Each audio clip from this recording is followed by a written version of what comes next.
so we're just waiting until they can, we can get the internet and live streaming up, which Lawrence is working on. Lawrence, we're good? Yep. Okay, go ahead. Thank you, Lawrence. We appreciate the help. Thank you. Most welcome. So hopefully you all can see my screen here. Welcome to the subcommittee meeting. We're going to talk about domain 4. Kim sent out a variety of materials for you, and I just want to walk through what we did. We've made some progress from the last meeting, and my hope here is that we're even closer at the end of this meeting, if not maybe ready to go. So the approach we took, and Tom is, I think, listening and driving, so he'll be able to jump in at some point in the future. And so just know that he's out there lurking, and also Dr. Baxter, Andy Baxter, who's doing our online dashboarding, is also listening as well. So, so we have a couple of different folks here we can leverage if we need some technical questions answered. But essentially what we did since the last time that we spoke was we dealt with domain 4 by using confidence intervals. And essentially what we're doing here is we take the assumption here that there's a degree of statistical uncertainty around the numbers that we're looking at. And so because there's some uncertainty there, we've taken the approach of creating some confidence intervals, which is sort of a range around that those numbers to capture that uncertainty.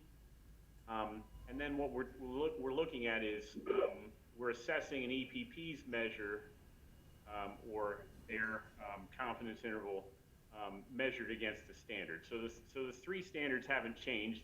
We're still looking at growth. We're looking at a state level, and we're also looking at the institution's level. And then this visual representation I sent you, hopefully you all have a little PowerPoint. And hello, Dr. Dempsey. Good morning, everybody. Thank you for joining us. So essentially this visual representation here is how we use the confidence intervals and allocate points.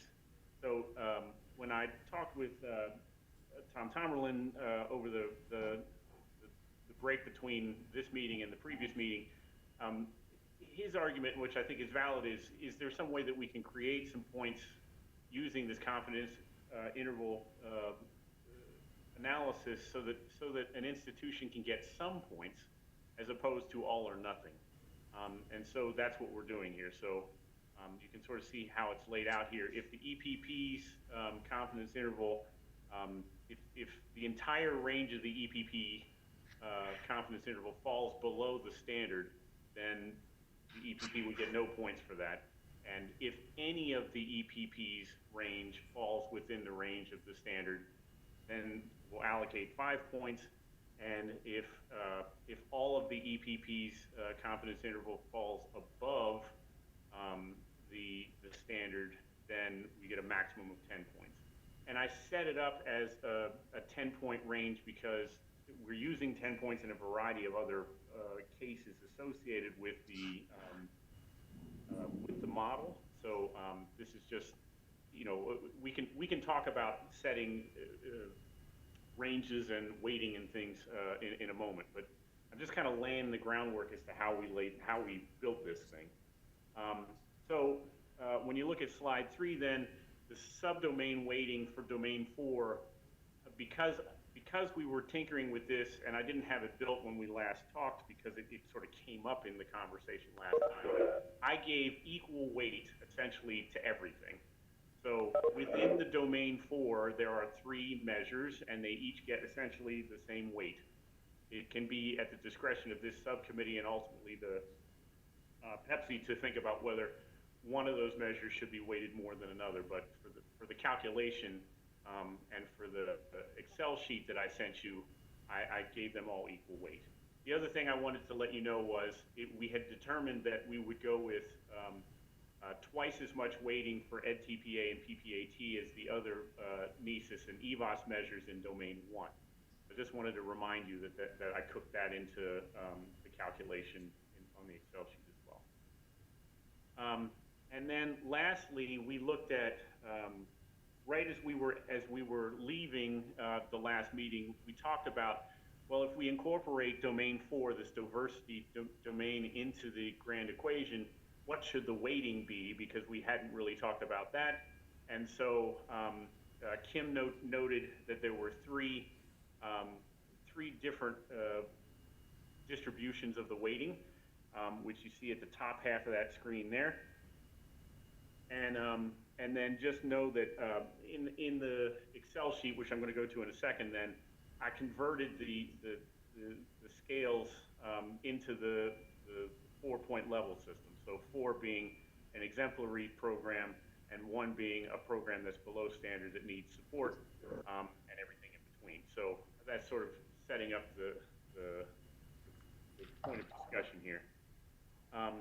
There are some remaining questions, and again, I don't want to pick them up right now. I just want to let you know, things that are coming to mind here is that we still do not have, for institutions, this works fine.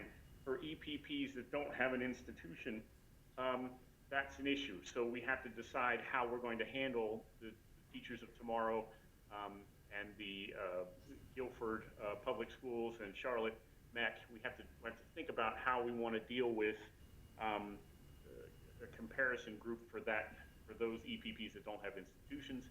And there are some EPPs that are missing some data.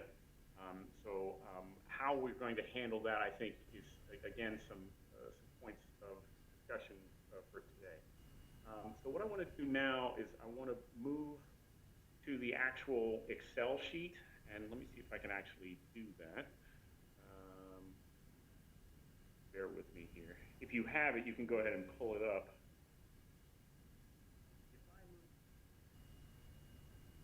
Let me know if you guys see an Excel sheet when I do that.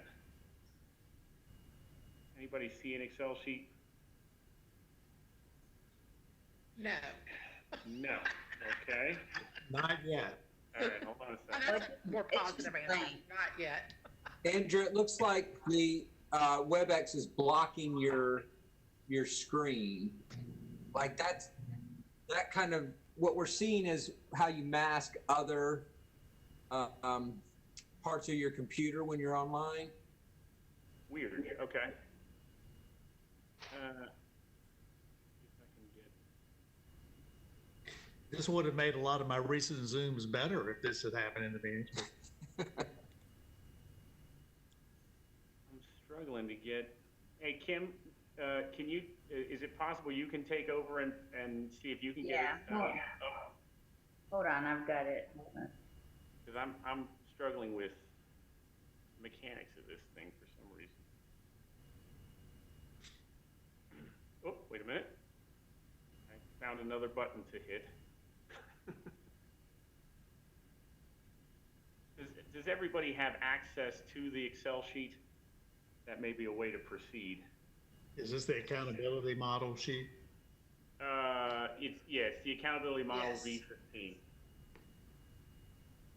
Oh, look at Kim. There she goes. Thank you, Kim.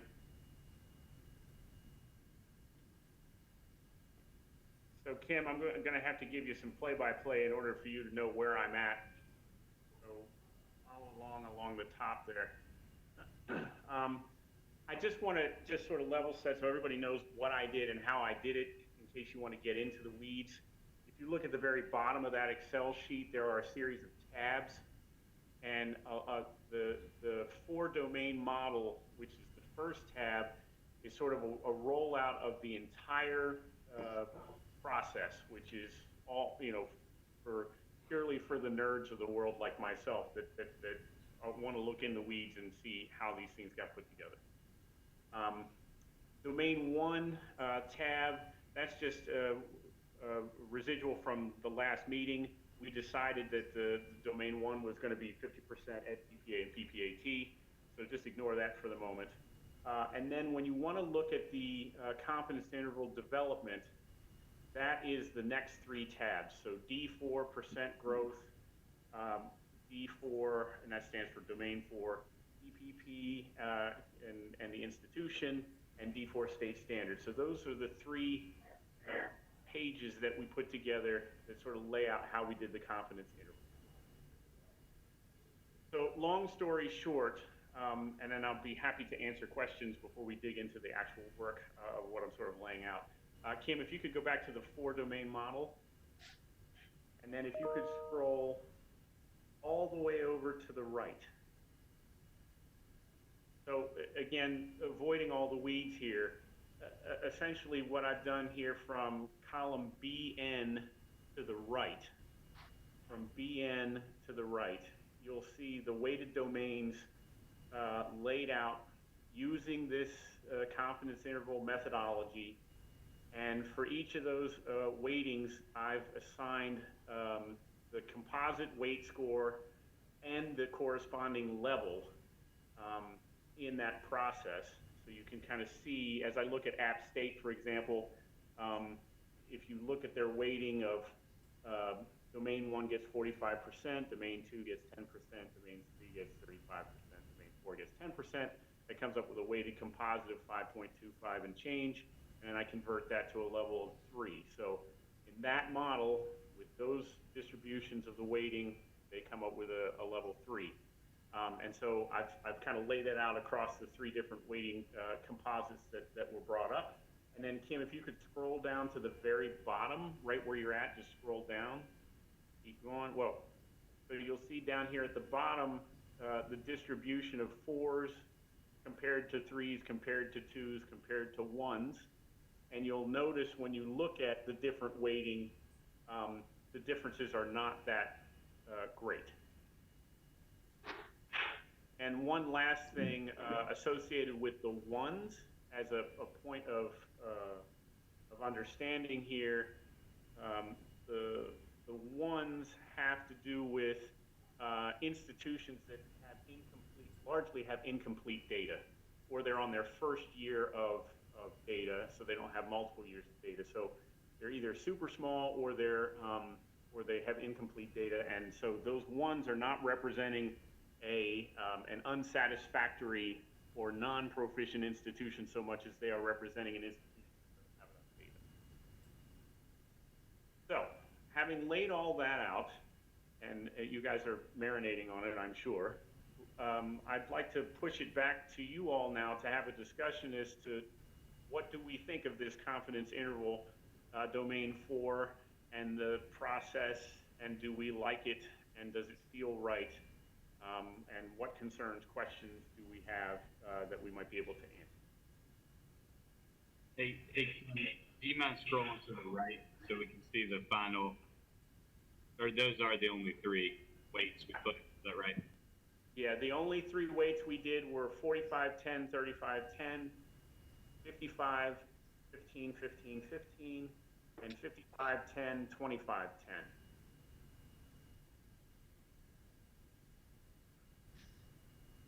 And just so 4 is the highest and the best, right? And then 1 is the lowest. 4 would be exemplary, 1 would be not meeting proficiency, and would under the topic of conversation would fall under sanction as we defined the level system. I gotcha. That's not the way the current system works. That's the proposed system, if that makes sense. So it seems to really, the 2 middle ones, 3s and 2s, is where you see the differentiation. The top and the bottom, based on the percentages, have not changed across the 4 ratings. The 3, whatever, how many this is. 3 ratings, I think. Yeah. And the left hand is the 45. Andrew, yeah, sorry, I just want to make sure I'm understanding which. Yeah, can you add all the rows down to the bottom, Andrew? Did you say hide them? Yeah, we can do that. No. There you go. Yeah, right there. Yep. Okay. So 45, 10, 35, 10. Let me mute myself.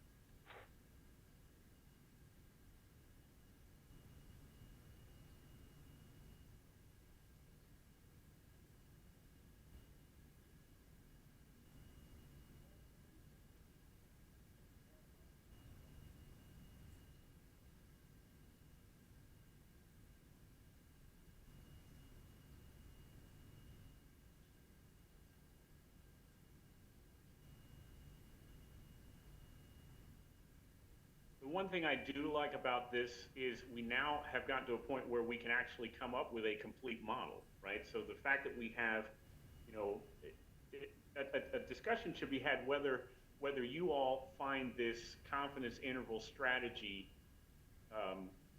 a good strategy or not.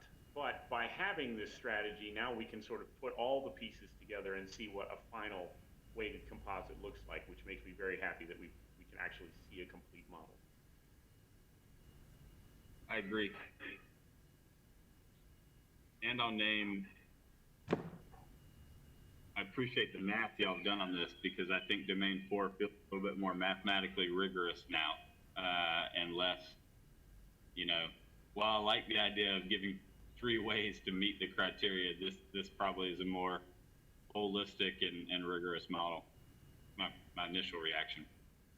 I agree with that, and that was a point of conversation with Tom and Andy and I, was this idea of, you know, it's got some rigor to it and it's defensible, right? We can talk with concrete numbers when we do it this way. I like the intervals. I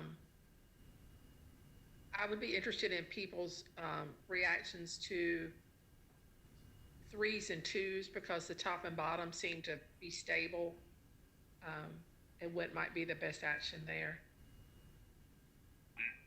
So I do appreciate all the work, because I know this was super geek, and Tom probably really liked that, so that's good. So.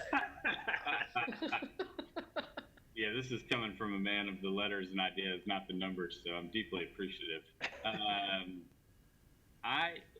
You know what, let me ask 2 questions. Is this being recorded, and is this public today?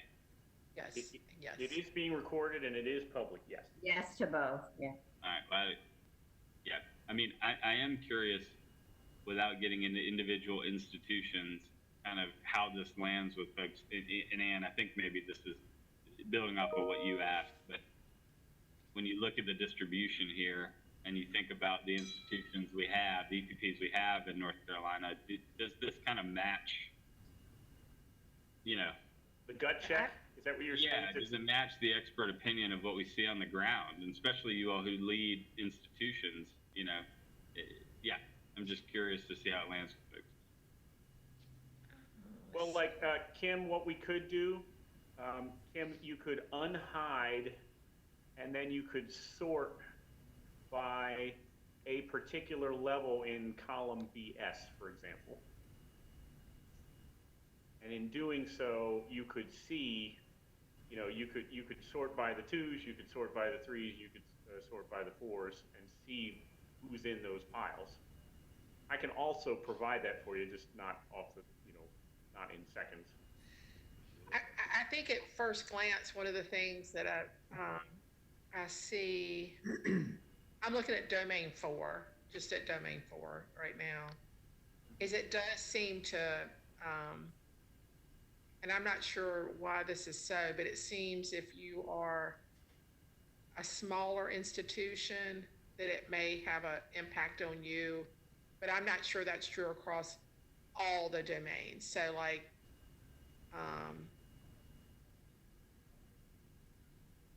yeah, and yes. I appreciate you bringing that up, because I do think looking if there are any trends we notice here, and also even taking an equity, you know, an equity lens and seeing, you know, is there anything we notice about the system for HBCUs, private versus public? Like, just want to make sure that, you know, we're not missing anything there when we roll it all together. Right. So, well, so this one's a smaller institution, but they did fine. So I'm not sure. Yeah, I'm not sure. Well, I could certainly, I mean, I think for the purposes, you know, I hear what you're saying, and I think we can cut the deck a variety of ways and zap that out to you within a day or two. Yeah. I think my primary question and goal today is to make sure that we feel like this confidence interval method seems like a healthy strategy. And if we don't think that, then what are the alternatives from that point? But I just want to make sure that that's okay. And I hear what you're saying. I just want to, you know, I can cook that up a variety of ways from this point forward. This is Tom. I have a question. What is the question about small groups? Is it specifically about the diversity model, or is it just about the entire accountability model?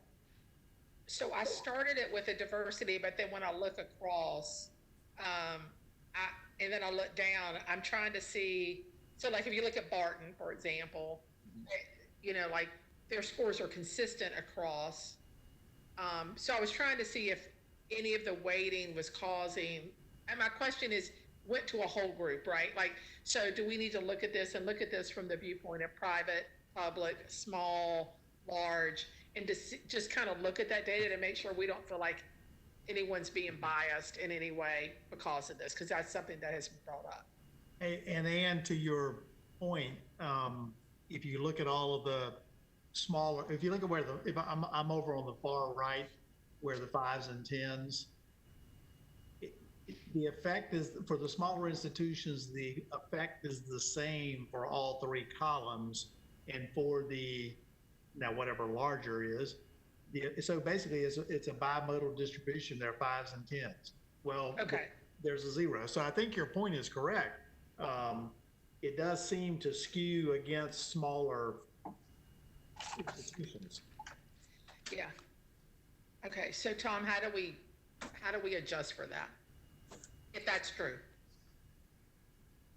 Yeah, am I on? Okay, yeah. So I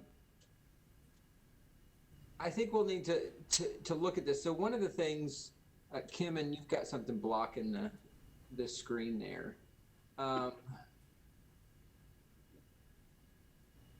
Okay, thank you. So, I mean, something like a Charlotte Meck situation where there's just no data, of course, we can't do anything about. But with Right. Barton, so I'm not sure what I can't tell from this view what the metrics we're enrollment. looking at. So Yeah, BT is there. That's domain 1. That would be NESIS, EVOS, and EdTPA. Remember the EdTPA, I want to caution everybody that the EdTPA is not a fully mature variable yet, because this year is the first year everybody has to take it. So some institutions are going to have a better, more clear picture of their EdTPA outcome than others. So keep that in mind.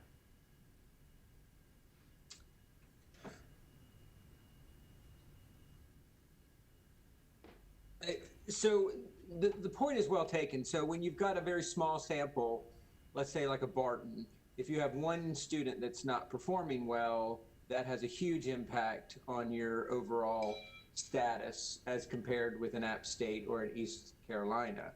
I want to go on the record as saying I said East Carolina and not Eastern Carolina. thank you so much. I totally appreciate that. As a person who worked there for many, many years and has a great heart for the Pirates. And Dr. Covington probably has a tear in her eye. Yeah, it's Now not. she's probably like, thank God someone got it right. Thank you. So I don't know exactly how to deal with that statistically. I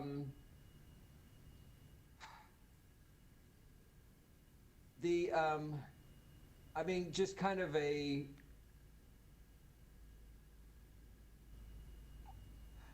But just think about it, Tom. yeah, okay, we'll think about that and see if we can, I mean, in some cases, it looks like you want kind of the median of these smaller institutions and consider either high performers or low performers as outliers. But, you know, we've got to do this in a way that we're just not chucking out a low performer and letting them keep their high performers. Like, if we do something to mediate this, it has to come on both ends of the distribution. It can't just come from one side. Right. And, Right. But we can think about that. and so Tom, in the aggregate, that institutions that received a 5 on domain 4, it weighs into what their aggregate score, composite score is, that moving a screen because it's Kim's screen, mine. I'm trying to roll my computer with my finger. When you go down to the summary numbers at the bottom, Yeah. if the institutions that got a 5 in diversity, if I'm remembering that chart correctly, are also the ones who, if you go to your row that is ones, are the 4s there the same institutions that are the 5s on domain 4? I mean, yeah, they got 5 points. Does that make sense? Are the institutions who are ones in the summary Yep. same ones who got 5s on the domain? Well, my guess is that some of them, like Charlotte Next, Andrew, we can't hear you. oh, sorry. It would triangulate the concern that Ann raised. If it doesn't mean they're not doesn't mean they're not doing not as well as they should in other domains. I mean, honestly, when I look at it, man, it actually doesn't seem like domain 4, there's a ton of difference in points. If you look across the board, and similarly, there doesn't seem to be a lot of difference 2 or 3. What I think is mostly driving and why it's consistent is if you look at, if you go all the way to the left and you, not that far, sorry. Oh God, I'm getting dizzy. If you look at BI, so when you weight all domains, domain 1 is where the greatest difference lies, which, by the way, I think is what we're trying to solve for here. Like, if you're not actually producing effective teachers, you know, that is the number 1 thing that should drive where you fall in this rubric. And when I look at that, I'm like, oh yeah, look, like 2.4, 1.5, you know, and great job. You guys are at 7.4. That's what I think is driving where you land overall because of how we have the weights. It feels right to me. So one thing that we can do with this is to take the underlying data and put it all into a regression model, and we can report out to you folks the average, you know, the impact of a 1 unit movement of any student, you know, on the overall metric. So then you could see that should tell you kind of the that should give us a list of, okay, so a 1 unit movement on EdTPA results in this much, but you know, they're going to be small coefficients, but at least you see the relative size of each of the elements within your model to make sure that they're functioning the way you want them to on a kind of an impact basis. Is that what we're getting at here? Making sure that the things that we think matter are driving the variation. Yes. Yeah, and I guess maybe I'm suggesting, based on just a very cursory look here, that is in fact the case already. Right, and I don't disagree with you, Andrew. I think I can see it as a benefit to this group to know, kind of numerically and statistically, that is exactly happening the way we want it to, rather than just kind of Absolutely. At an eyeball level. Absolutely. And we're happy to do that. I think we can do that relatively easily. And barring us finding something, you know, truly obscure in when we look at that, I would caution us against getting real in the weeds of, you know, I don't know. My personal opinion is if you've got, you know, a small number of teacher candidates, yes, each candidate's going to matter more, but you also, that should be an easier problem to fix than if you've got a program with, you know, hundreds of people. Yeah, it just is the scale at which you can solve that problem feels a little easier, in my opinion. And Andrew, I guess I agree with what you just said and Tom, with this caution. If you go down to where the summary performances are, if your work if the way you've run your program and the decisions you've made are causing you to be in the one category, then you got work to do. If there's and so as I read this from a policy point of view, we sort of have there are two cuts. One is, it's like a pass-fail decision. 2, 3s, and 4s are in essence pass. One is like a fail, if we're thinking about the way universities do grades. And then once you're not a 1, 4 is better than 2. I mean, to put it in really simple lay terms, you want to be a 4. Yeah. Well, and I think the goal of a good accountability model was that over time we'd see more folks moving into the 4 category because they would know where to focus their energy to improve. Right, which I agree. What we want to make sure does not happen is there's a structural part of this that drives you to a 1. Absolutely. That's as long as we have done everything we can to make sure that we didn't accidentally bake that in, then I think it'll work. What's your phrase, Van? What? What's the phrase that we put at the end of everything now? What's your phrase? As practicable. As practical. Yeah, there we go. Huh. So I don't even know what that means, but I like it. Whatever you need it to mean. Is Andy Baxter still on the call, or did he drop off? I think he's lurking. I don't know if he's. Andy is not on the call. He's listening to the live stream. He's live streaming. You can talk to him via chat. Yeah. I get what you're saying. I need to consult with some other minds on basically what you're saying, Van and Ann, is can we be sure that the differences in the ratings are not a function of program size, but of the quality elements within the model? Correct. Correct. Kim, if you could capture that, we will definitely explore ways that we could test that and get you information on that, because that's definitely going to come up in the board as well. So we need to have that kind of analysis in our toolkit anyway. Can you repeat that, Tom? Yeah, so some kind of test to ensure that the program size is not driving differences in the overall ratings, but that the quality of the program is driving those differences. And I'm not entirely sure how we would do that at this point, but I know people who would know.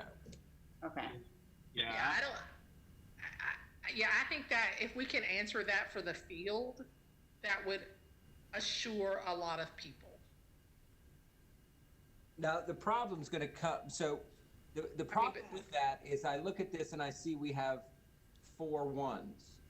So this might be, but we could probably look at the 2s in this as well, because I'm just worried about, with only 4 schools, the chances that the smaller programs are the less high performing is possible, and then we could never disentangle that. But if we can include more of these 1s and 2s and look at that and see if we can tease that out, I'd be more confident that we might be able to come up with something.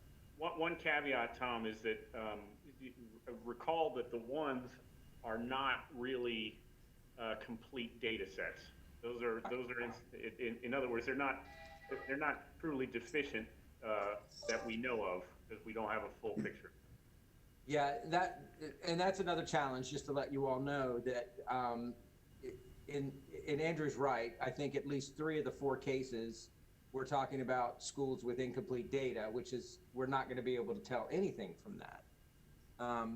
But we will see what we can do in that regard. One thing I would just add to that, one addition and one recommendation. I think the addition would be, in the same way we should run a type of, we should run a size of institution check to make sure there's no bias in the system, small versus large. I think we should run a type of institution check to make sure there's no Yes. bias there, i.e., non-traditional EPPs versus traditional institutional EPPs. HBCU. Bingo. And we have to run a racial equity check. Like, let's Yeah. see kind of how that breaks down and if there's bias in the system that way. So I would look at all three of those things. One suggestion, Tom, I think we got to get into the math and play around with it. If we tweak this, it could change. I also just think the earlier thing Andrew Seiberg mentioned would be really helpful, which is let's also make a chart for each weighting that shows, like, that lists out who are the institutions that are 4s, who are the institutions that are 3s, who are the institutions that are 2 and 1, just so we can see it all. And then I think we can play around with the numbers to see how it might play out based upon, changes in performance or on any of the domains.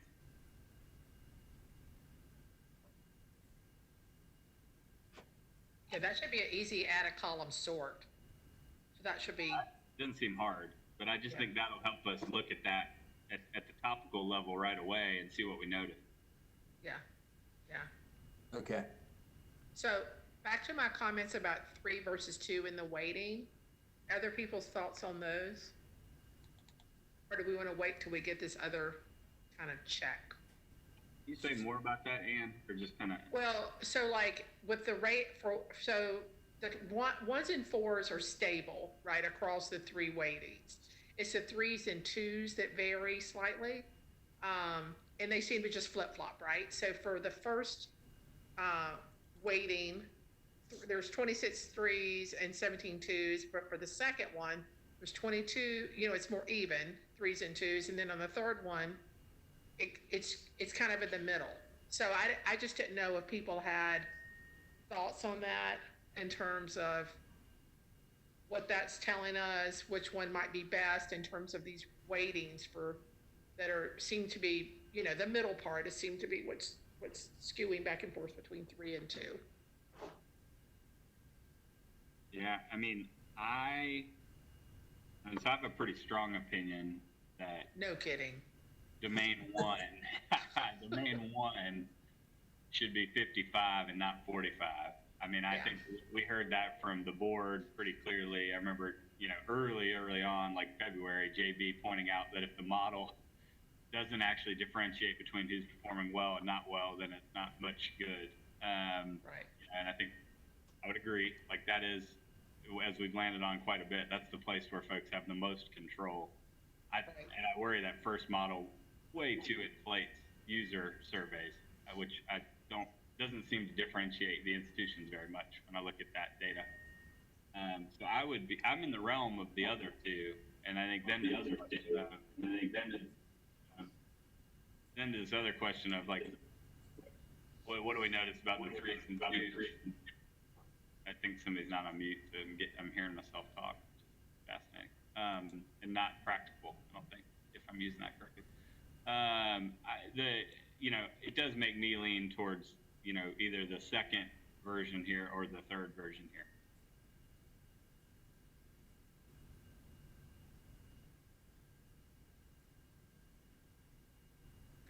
Van, do you have thoughts at this point?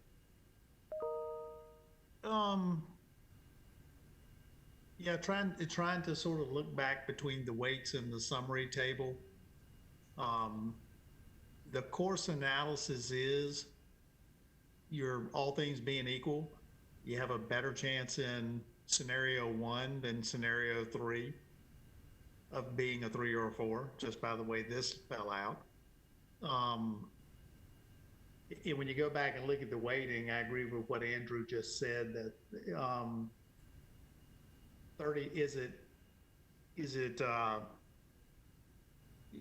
reasonable as an accountability question that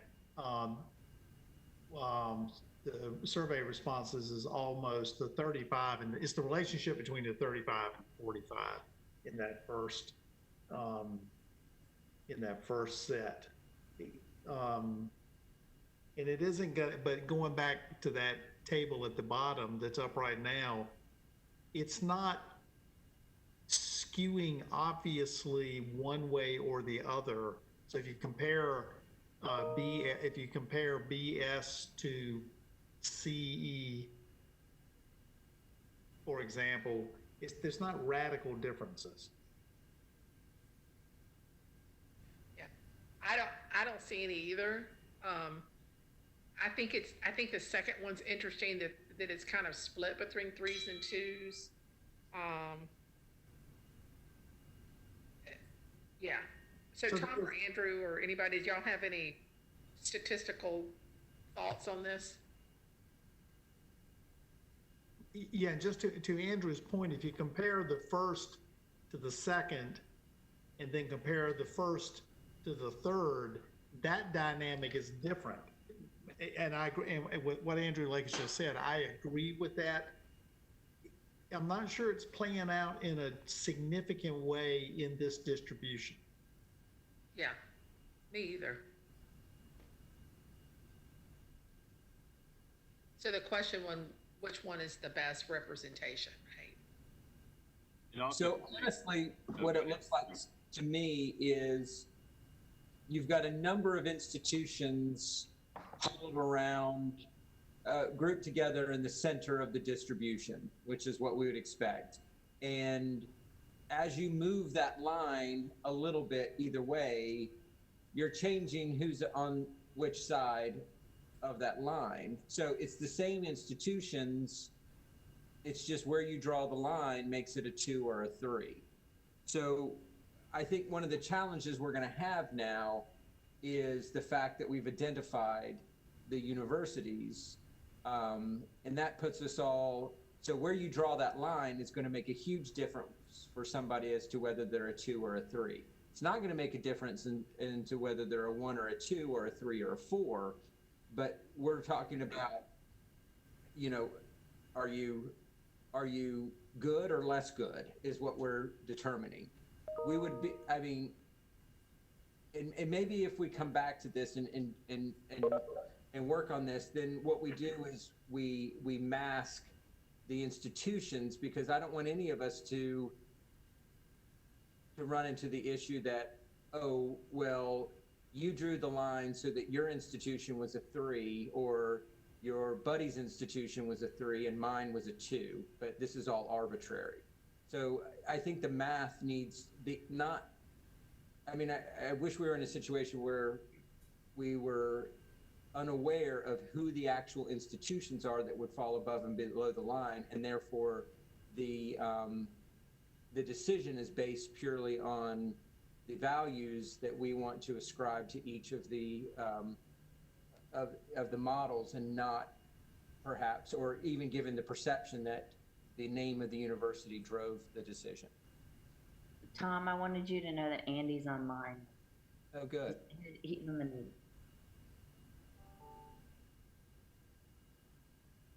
So I think we can do this, but I think we can create a lot of different scenarios,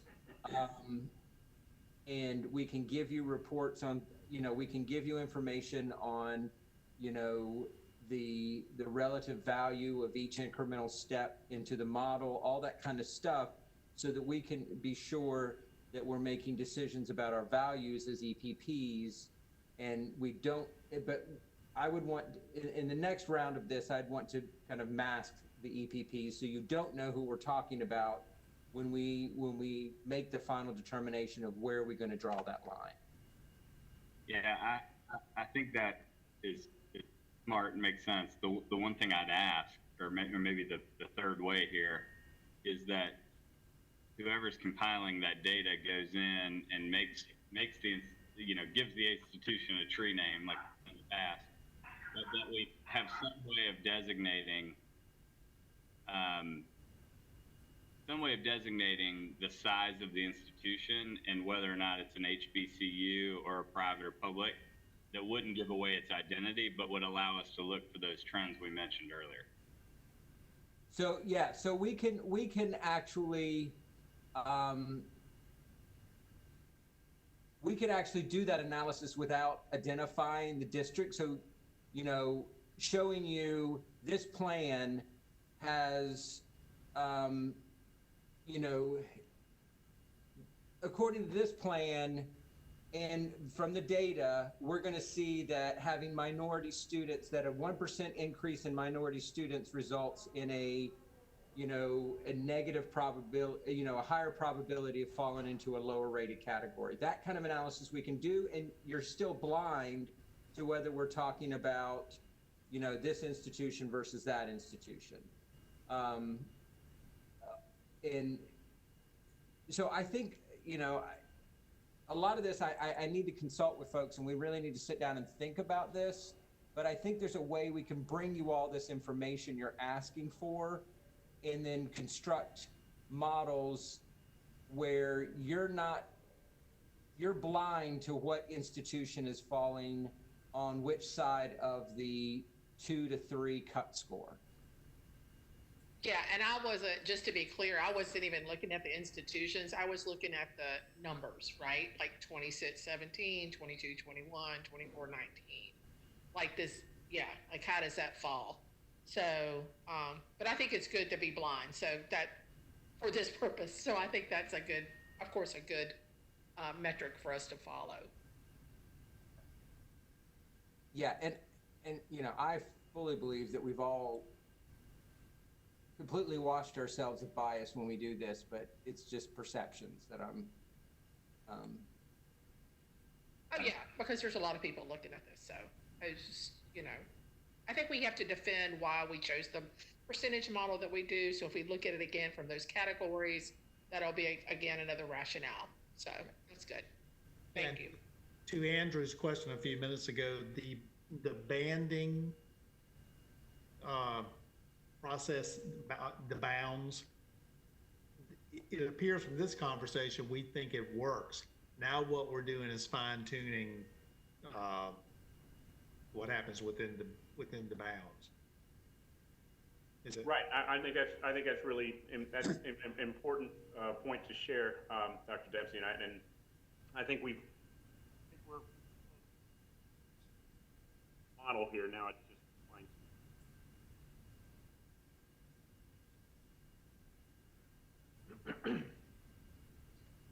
Andrew, All right. I don't know where you are, but you're going in and out. I am. Yeah, we lost you. That wasn't Please. important anyway. I was just talking about pandas. It didn't matter.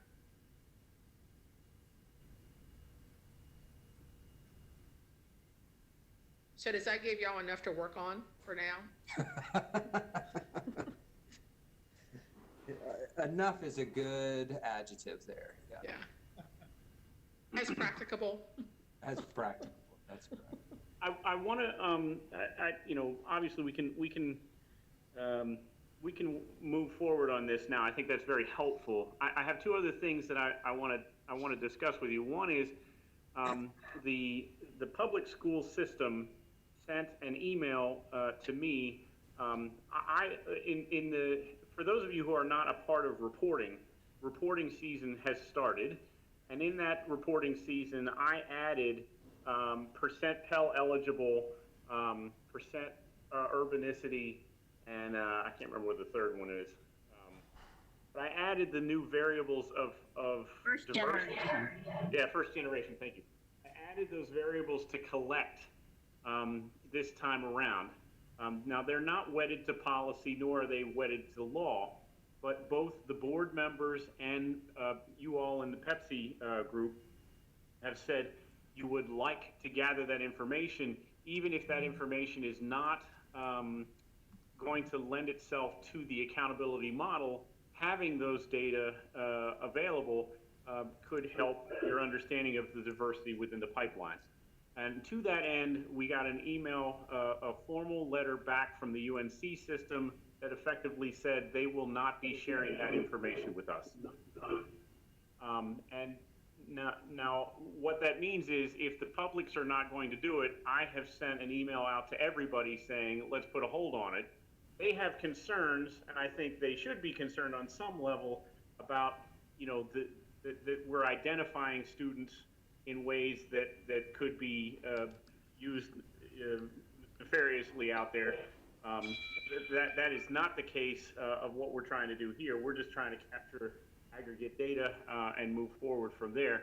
And to that end, there may be some ways that we can collect that data. So one of the things I heard from Laura Hart down at in Charlotte was the way I asked the data for the Pell side was, you know, you've got your list of students, and just click on whether they are Pell eligible or not, yes or no.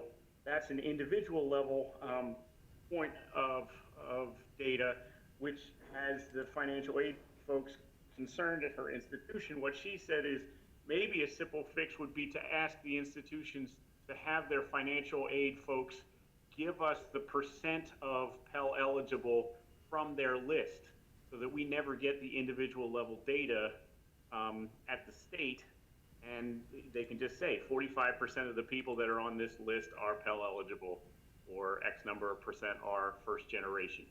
That may be a way of working around it, but I wanted you all to know that we're running into some stumbling blocks associated with collecting some of those other variables that that were of interest to both groups. Hey, Andrew. Oh, go ahead, Ann. So my understanding when this came,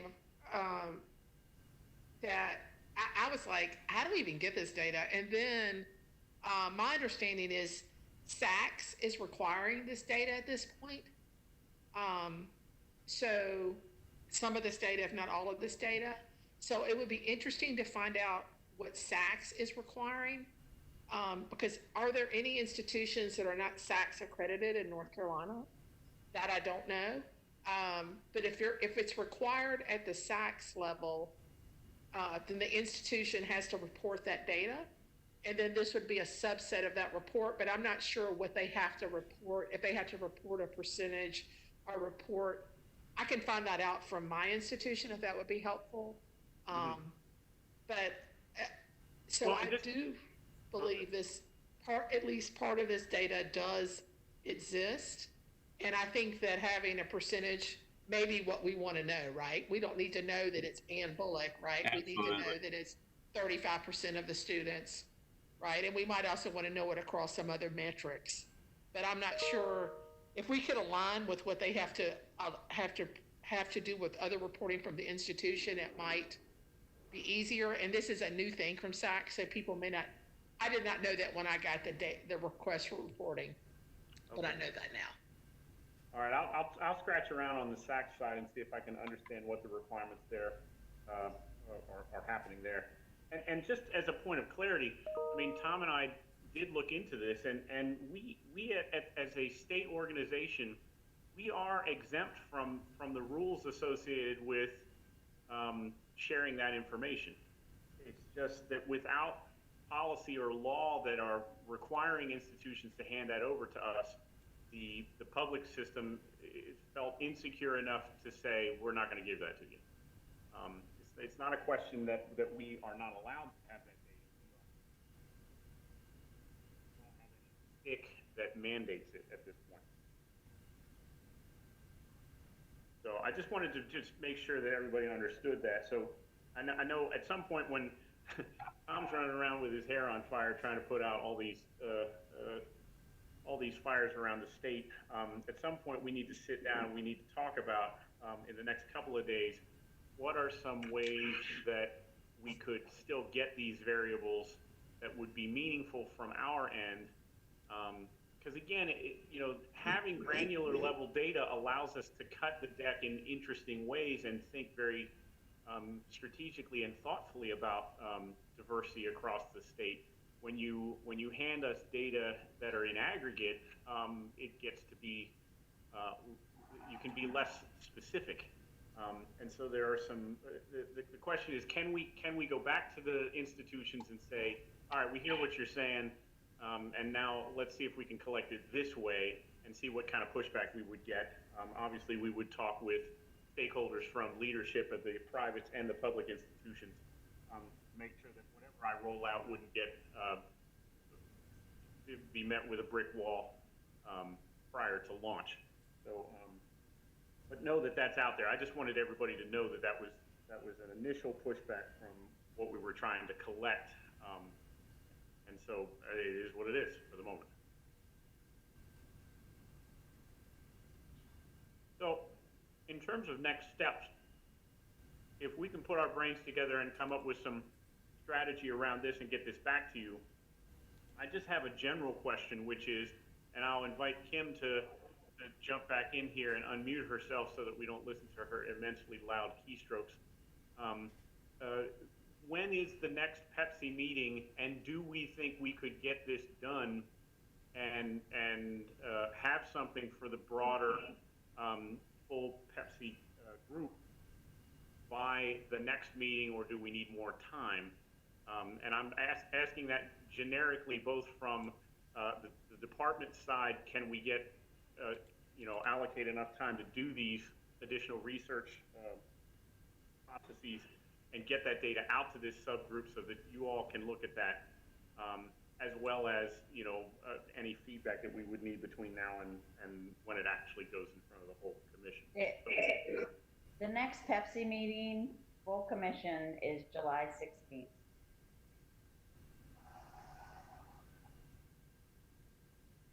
I think it depends on the speed of the statisticians. Okay, so Tom, can you weigh in on what your thinking is in terms of the amount of workload you have? Because you do not want me to be dealing with regression analysis, but I'm happy to do some of the other analyses that need to get done. Can we get it done and flip it in time to get back to these folks before a July 16th meeting? I think so. It shouldn't be. We have the underlying individual level data that's informing all this, correct? Yes. Okay. We should be able to turn that around fairly quickly. We'll just, I mean, we'll do our best. I mean, I cannot forecast any emergent situation. I feel like we've put out the reopening of schools guidance, and that should take some heat off for a bit until around July 1st. So I think we could probably get this done. Okay.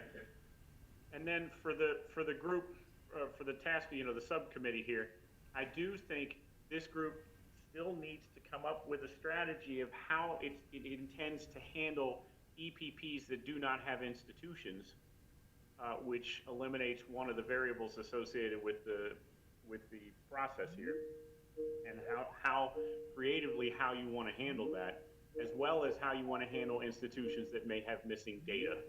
So if you recall on the Tennessee model, and this was many months ago, they had multiple measures, and if a domain had 5 or 6 measures and an institution was missing 1 or 2, they would collapse and only view an average together within the data that they had.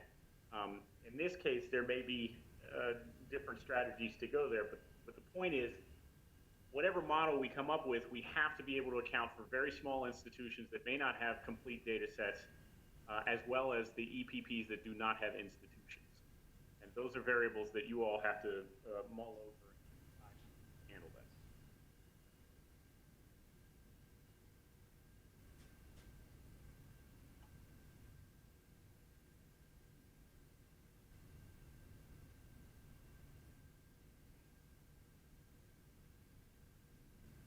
So one thing we can do is we can table that. You all can think about that between now and when our crew gets back to you with some analyses. But know that we have to address that in the next and final subcommittee meeting prior to the full commission, because we have to have that answered.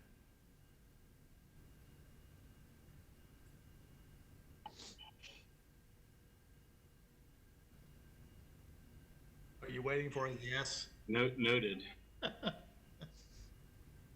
All right. Well, I think, is there any other questions or thoughts you all have that we can address in today's meeting? I don't want to eat up your time. I feel like we have at least a somewhat stable model here. Now it's just making sure that we're covering all our our bases and are doing our due diligence. But and that is a huge victory for us to get to this point, I think.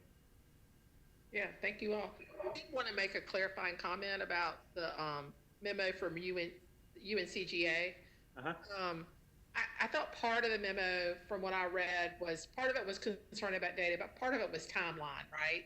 So some of it was trying to get the data in the timeline and the format that was being asked and the turnaround. So I think we need to be clear that I don't think they were just being obstinate about data, but they were also saying they wanted a different timeline for reporting. Am I correct on that? Yes, kind of yes and kind of no. At the UNCGA level, kind of yes, but at the individual institution level, I've gotten some massive pushback from institutions that are, essentially it has to do with the EPPs trying to collect data, and these data are coming from a different portion of the university, and the different portion is like basically saying, they're saying, holy cow, we're not giving that out. That's that's FERPA and so on and so forth. No, we're not doing that. And so there's okay. All right, I was just curious because I started, so, all right. Right. I imagine you got some fun emails. Sorry, Van, I think you were going to say something. Well, I was just going to say that I think we can come back to the institutions and say, submit everything that we need minus those 3 variables. Here's how we'll collect them differently going forward, and we'll set a date on the back end, like July or August, even to collect those other 3 variables to give them more time. So I think it's sort of a combination of thinking carefully about what we can collect in a way that's not going to ruffle feathers, and also pushing it back. I agree with you. Yeah, and don't underestimate the pressure on these institutions, including my own, for what we're doing to have to reset ourselves for the fall. In many of the offices that would help the Watson College do the work we're talking about, they're 90 feet deep in resetting schedules, resetting structures. I mean, it's the same data people, and we're overwhelmed. UNCW is overwhelmed with what's got to be done to get ready for August. I don't know if all the UNC system institutions feel that way, but it is nightmarish. It's like a double opening, right? It's like double the workload, if not more. Yeah. Well, and particularly for people who are sort of, the closer you are to Banner, the worse it gets in that world, because we 17,000 students were getting ready to change all of their schedules for the fall in some way. Which means shutting Banner down, putting that whole process to a halt, bringing it to a halt, resetting it, and then after July 4th, it's as if we're doing scheduling again in July instead of March. Yeah. Lots of interesting lessons. Yeah, it just hit Andrew. It just hit at a really, really difficult time. No, I totally hear that. I'm saying this to you all, but also to Tom as well. Like, to me, the reporting collection is a very complicated, multi-headed process, and we could potentially push back the collection a couple of weeks. I just get nervous about not having an answer to the JLEOC when we're supposed to have it. And I obviously an easy response to them is, hey, we had to push it back because of the craziness of COVID. That's an easy answer, but I'm just trying to hedge my bet to have some padding on the front end so that I don't get jammed up on the back end with the JLEOC. So maybe we'll get to the threshold of the deadline, and we'll see where we're at, how many people have been able to get that information to me. And then if we have to adjust timelines from that point, we'll investigate it at that time. I think the other thing, I'm always thinking of ways I can be better, so let's think about ways we can be better, is that if in the fall, once we know what we're going to do, if people just know that next year we'll be collecting the same data, so heads up, then people can be starting that in the spring, right? So they can kind of put that in their yearly. I think sometimes just the whole newness of it on top of COVID was just it was just tough, right? Just like what Van said, it was just tough for folks. I think if I was more carefully prepared about it, I should have sent something out in the January, February timeframe. And I just didn't because wheels were falling off on my end, trying to deal with other stuff. So, yeah, so that's an oversight on my part. But you can do that this year. You can do that this coming year. Write that down. Thanks. I'm on it. I'm on it. And I'll say on behalf of the deans on the call, I could go to my folks right now and ask, would you like some ice cream? And there's a chance they would slap me. I mean, it's just, you know, everything sounds like, whatever you say Yeah. right now, it sounds like a demand. Yeah, I'm living it. So there you go. There you go. Yeah. But thanks to everybody. So. Thank you. Yeah. I think this is great. I appreciate the feedback. We'll try our hardest to try and get some information out. You guys